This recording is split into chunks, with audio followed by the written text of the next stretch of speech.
Snow White, the one with the cute birds and the little cottage and the whistle while you clean.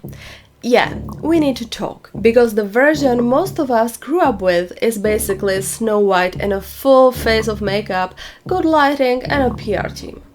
The older versions are spicy. Not in a fun way, in a why did anyone tell this to children ever way. And I'm starting with the part that always makes me pause and stare into the distance like I forgot to turn the stove off. The queen doesn't just want to Snow White gone. She orders a huntsman to bring back Snow White's lungs and liver as proof. And then she has them boiled with salt. And she eats them. Like, girl, that's not jealousy anymore. That's a Yelp review for cannibalism. So yeah, today we are doing the disturbing origins and the messy history around Snow White. We are talking Grimm, early editions, changes over time, and the theories people keep arguing about like it's a sports league. And I swear, by the end you are gonna hear mirror, mirror, and your brain will go, I would like to leave. Alright, so the Snow White story most people point to is the Brothers Grimm version, published in 1812, titled Sneeuwwitchen, numbered Tale 53 in their collection. Later they kept revising, and the final revision work was done in 1854, with that final edition story commonly found in the 1857 collection. That's already a big thing to understand. This story didn't show up as one perfect clean text from the sky.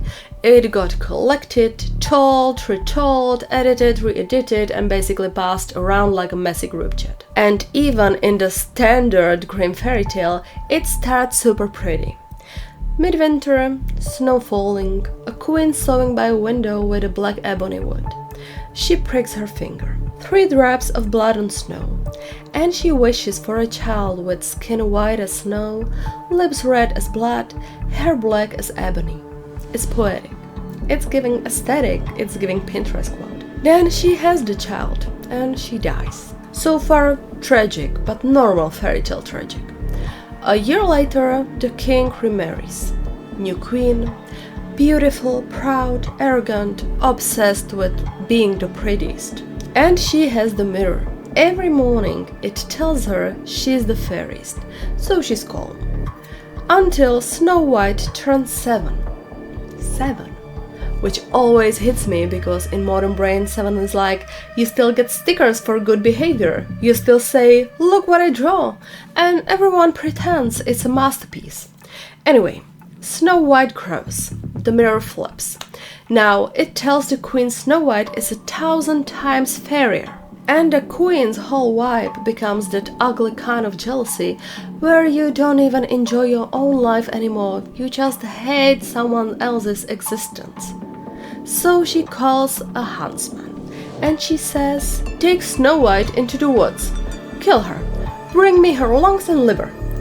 And here's where the story becomes the darkest kind of quiet, because it's not a dramatic magical attack, no lightning, no evil laugh yet. It's just an adult taking a child into the woods with a knife. Snow White begs for her life. The huntsman looks at her and can't do it. He tells her to run. He kills a boar, cuts out its lung and liver, and brings those back instead. And the queen believes it, and she eats them. I know, it's disgusting. And if you are watching this and you are like, okay, but that's folklore, it's symbolic. Sure, people absolutely read it that way. Some people treat the detail like a horror metaphor for envy.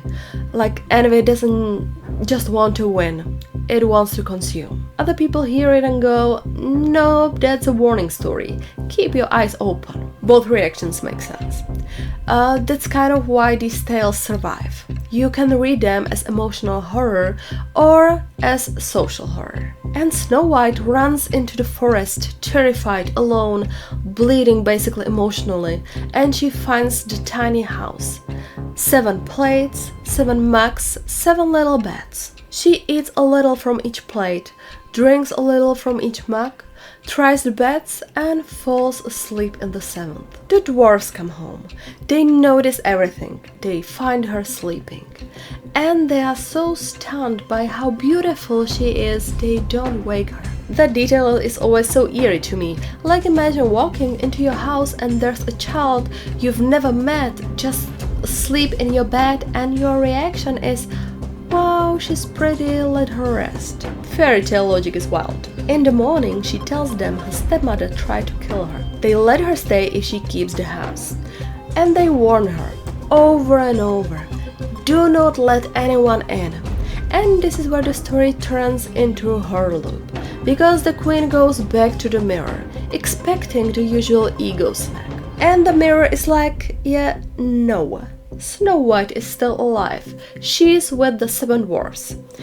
Now the queen gets personal. She disguises herself as an old peddler woman and shows up with pretty bodice laces. Now Snow White sees her through the window and thinks she looks honest enough. She lets her in. The queen laces her up so tight she can't breathe. Snow White collapses. The queen leaves. The dwarfs come home, cut the lace, and she wakes up. And they warn her again. Do not open the door. Then the queen comes back. Different disguise. This time a comb. A poison comb. Snow White says she can't let anyone in, but then she gets tempted. She opens the door and the queen combs her hair. Poison works instantly. She collapses again. Dwarves return, pull out a comb, she wakes up. And if you are watching this and thinking, girl, come on. Yeah, that's the emotional engine of the story. Snow White is kind, trusting, lonely, stuck inside all day. Also, she's 7 in the early versions, which makes her decisions feel less like, oh, why are you like this? And more like, this is a child. And the queen comes a 3rd time. This time it's the apple. And this detail matters. She cuts it in half. She eats the white half to prove it's safe. Snow White eats the red half. Only the red half is poisoned. Snow White bites. She drops dead. The queen laughs and says the dwarves won't wake her now. And then she goes back to her mirror.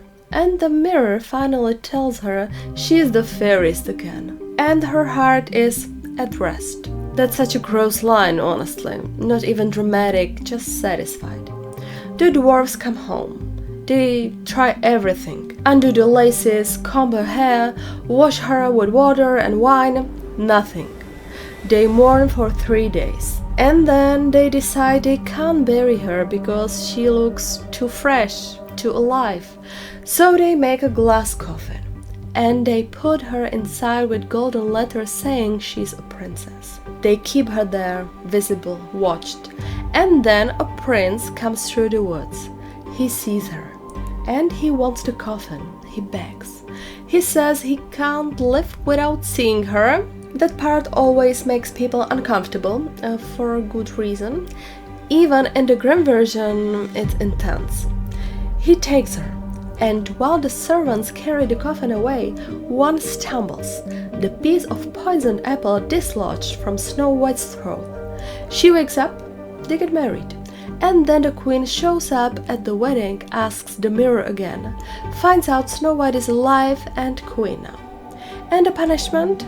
They bring out red-hot iron shoes. And the queen is forced to dance in them until she drops dead. That's the Grimm story. And it's already a lot. So now the origins part. Because when people say the original Snow White, they usually mean the Grimm version. But even the Grimms have versions. Substantial changes were introduced starting with the 2nd edition in 1819. And one of the famous differences is the villain. In the earliest Grimm manuscript version, the jealous villain was Snow White's biological mother, not a stepmother. Later editions shifted it to stepmother, which a lot of people interpret as toning it down for audiences. Also, there's that coffin moment. In some earlier versions, the prince is so obsessed he carries the coffin around, and then a servant gets angry and strikes Snow White, dislodging the apple, which is so unhinged I almost laughed the first time I read it. Then I immediately stopped laughing because why am I laughing at that? That's the energy of these tales. They are brutal and weird and sometimes accidentally darkly funny.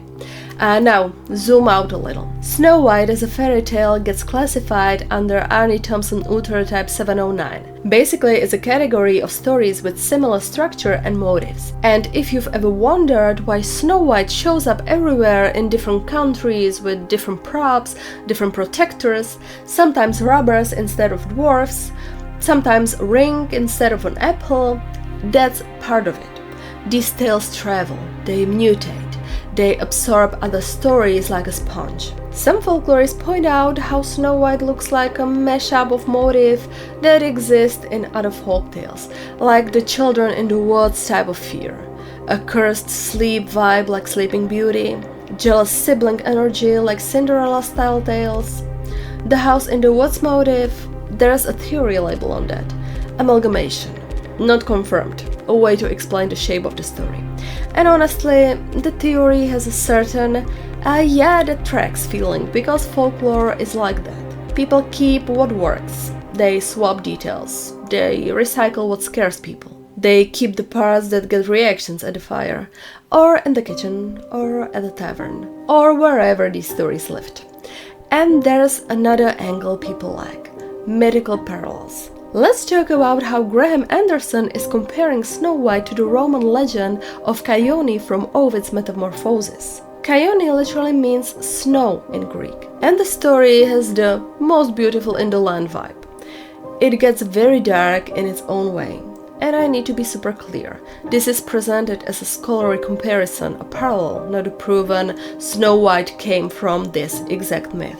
It's more like humans have been telling beauty, envy, punishment stories forever, and patterns repeat. Now, the third angle is the one people love because it's juicy. It was based on real person theories. One theory ties Snow White to Margaretha von Waldeck, a 16th century countess. That's associated with Eckhard Sander's book from 1994. It tries to link the dwarfs to child labor in mines and connect details to local history. Another theory ties her to Maria Sophia von Erthal from Lore am Main. This one is associated with Karl-Heinz Bartels, and it started tongue-in-cheek, like a joke that got popular as marketing. Lore is being known for mirror manufacture, with the local truth-telling mirror idea tied to the magic mirror motif, and the glass coffin idea getting linked to glass works in the region. Again, these are theories. Tourism loves them. They make people visit castles and buy postcards. Serious folklorists tend to call them speculation, not convincing proof. And I kind of get both sides. On one hand, I love a good "what if this came from a real person" story. It scratches the same itch as conspiracy videos, but with less yelling. On the other hand, folklore doesn't usually work like a single origin point with a neat bow. It's more like a recipe that got copied and tweaked by 1,000 hands over a century. And now I want to talk about the part that always makes me feel weirdly emotional, because this is where Snow White stops being just a fairy tale and starts being a human fear machine. Most of the story's horror isn't even magic, it's interpersonal. It's the idea that the person who's supposed to be the adult, the protector, the authority figure is the threat. It's a child being sent into the woods, it's being isolated, it's being tricked by someone who looks harmless. It's the warning of "don't open the door," and that the door still opens, because loneliness makes you do dumb things, and being young makes you trust too easily. And the envy in this story goes way past jealousy. It turns obsessive. It keeps coming back with a new plan, a new disguise, a new little object that looks pretty and innocent. A lace, a comb, an apple. It's basically the original "this could happen 3 different ways" nightmare. Also, can we be honest about the dwarfs for a second? They're kind, but they're also wildly ineffective. They give her shelter, they tell her not to open the door, then they leave every day and she's alone again. So she's stuck in this cycle of "I'm safe" and then "I'm not safe" over and over, which is exactly how anxiety works, by the way. And it's like having a bad brain day where you keep telling yourself, no, you're fine, and then your brain shows up again with a new fear wearing a different outfit. This story is like when you swear you are done online shopping, so you delete the shopping app and then you open your email and there's a 20% off just for you coupon, and suddenly you are buying a lamp shaped like a mushroom because it looked friendly and harmless. That's the queen, she's the coupon. You are Snow White. The mushroom lamp is the poison comb. Anyway, now one more thing that matters a lot for how we talk about origins. The brothers Grimm basically built their Snow White from a mix of sources. Some came from their friend Mary Hasenpluck, and some came through collectors like Ferdinand Siebert and Heinrich Leopold Stein, so even the Grimm version is already blended. And there were earlier adaptations before them. For example, Roskilde, a 1782 version by Johann Karl August Museus. That's important because it shuts down that idea some people like to throw around that the Grimms just invented Snow White from nothing. They didn't. They collected and shaped. And shaping changes stories a lot. So when people argue online about the original Snow White, I always want to ask, original according to who? Original on paper, original told aloud, original in one specific village, because oral stories don't behave. They don't sit still. They wriggle. They react to the crowd. They get adjusted for what shocks people most, what fits the culture, what feels relevant. Some versions lean more into horror, some lean more into comedy, more into romance, and some lean so hard into brutality that Disney would combust trying to animate it. And yeah, I'm saying Disney because that's the shadow hanging over everything here. Disney's 1937 Snow White is one of the most famous versions ever, and it surpassed the Grimm version in popularity for a lot of people. Disney gave the dwarfs names, softened the violence, turned the prince moment into a kiss in many later retellings, made Snow White older in the cultural imagination, smoothed the edges, which is fine. It's just a totally different vibe. And there's always this interesting split in the comments whenever people talk about old fairy tales. One group is like, these are horror stories pretending to be bedtime stories. Another group is like, it's folklore, it's symbolic, it's supposed to be extreme, to stick in your brain. Both are valid, and you can hold both at once, because the reality is people didn't always have safe ways to talk about certain dangers. So stories carried warnings, and stories also carried entertainment. And stories carried shared emotional nightmares that everyone recognized, even if nobody said them out loud. Also, small note, because I know someone will say it, not every Snow White variant is the same, and not every theory is truth. Some are just interesting frameworks. Amalgamation is a theory. Mythical parallels are comparisons. The real person connections are tourist-friendly theories that scholars tend to dismiss. So if you are in the comments ready to fight, pick up your weapon carefully, use foam swords. Be nice. Now, I want you to ask something because this is the part where I always get obsessed. Which detail is the one that messes with you the most? The organs and the salt because... why? The 3 attempts because it's like a predator learning and leveling up. The glass coffin because it's beautiful in a creepy way. The prince begging for the coffin because it feels awkward and unsettling. Or the red hot shoes because that punishment is so intense it feels like a nightmare someone had and that wrote down immediately. Tell me in the comments which part sticks in your brain. Also tell me what version you want next. Do you want more European variants where the dwarves are dwarves? Or do you want the weirdest ones like the ring versions, shoe versions, rubber versions? Do you want the theories like the towns arguing over who owns Snow White? Or do you want me to go all in on the Grimms and how they kept changing their stories from edition to edition? Like the video if you want more dark fairy tale origin chaos. Subscribe if you want me to keep ruining your childhood gently. And seriously, tell me what I should cover next because I'm going to be thinking thinking about that salted lung dinner for the rest of my life, and I don't want to suffer alone.